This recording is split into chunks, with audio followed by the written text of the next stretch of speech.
Yung magulang mo na kahit matinding hirap, marangal pa rin nagsisikap upang maabot nyo ang inyong mga pangarap kayong kanilang mga anak. Na sa kabila ng mga pangit na nagawa mo, kinadisappoint ng mga ito, ang dami mong ginawa na ikinasakit ng kanilang puso at ulo.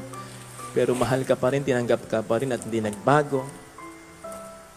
Mabuting mga magulang yan, maniwala ka.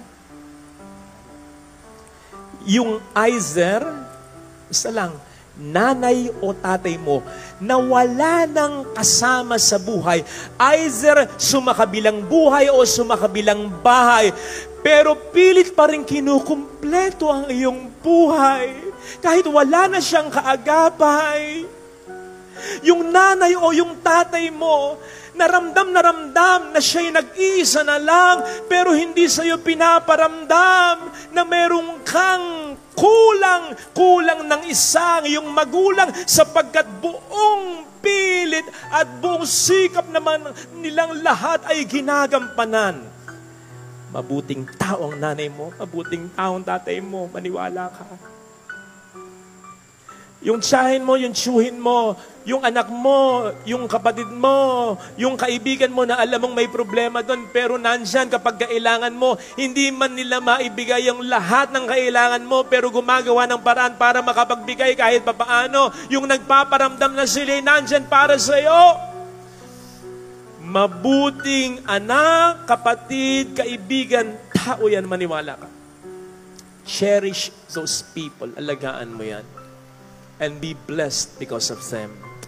Tagal kang naghihintay at nag-aas sa Panginoon ng biyaya. Kapatid, nandiyan na pala eh. Kung meron kang taong nagsasakripisyo, yung sinasabi kong ganito, yung mabait at may malasakit, yun yung tanda bukod sa Panginoon, yun ang tanda na mahal ka ng Diyos. And I'm speaking about here, yung mga taong nagsasakripisyo o nagsakripisyo, yung mga taong biyaya sa iyo at sa pamilya mo, buhay man o patay na ito. Tanda pa rin yan ang pagmamahal ng Diyos sa iyo. Kasi kung mahal ka ng Diyos, kung blessed ka ng Diyos, yung nabubuhay sila, hindi nagbabago ang pagmamahal ng Diyos. Nandyan pa rin silang nagdarasal at gumagabay para sa iyo. Mahal ka ng Diyos, maniwala. So be blessed and be thankful because of these people. Sabi ng mundo, iba na yung marami kang kakilalang mayayaman. Sabi ngayon ng Panginoon sa Ebanghelyong napakinggan ay parang aanin mo ang kakilala ni kaibigan na mayaman. Pero kapag nagkagipitan, huyo ka na lang. Ang naisin mo at ang ipagkapuri mo, yung taong mabait, mabait na asawa, mabait na anak, mabait na kapatid. Yung bang kahit hindi ka pa humihingi, umiimik, nandyan na, tumutulong na, dumadamay na. Kapatid, hindi mo kinakailangan ng mayamang kamag-anak o kaibigan. Basta't may taong ganyan sa buhay mo, ikaw na ang pinakamayamang tao sa buong mundo. Kasi sukat mo eh, alam mo eh, gagawin na ang lahat para sa iyo.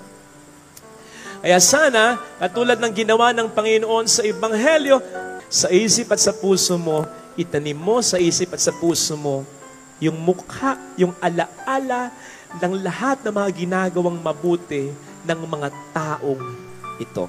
Now, kapatid, kung ikaw naman yung tinutukoy kong mabait at mabuting tao, itong tatandaan mo ha, ang Diyos galit sa taong may itutulong pero hindi tumutulong.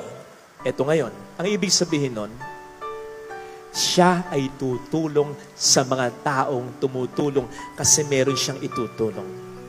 So huwag kang mawawala ng pag-asa. Kakampi mo ang Panginoon. Ito sanang hilingin natin, biyaya na makita natin sa banal na pagdiriwang natin ngayon.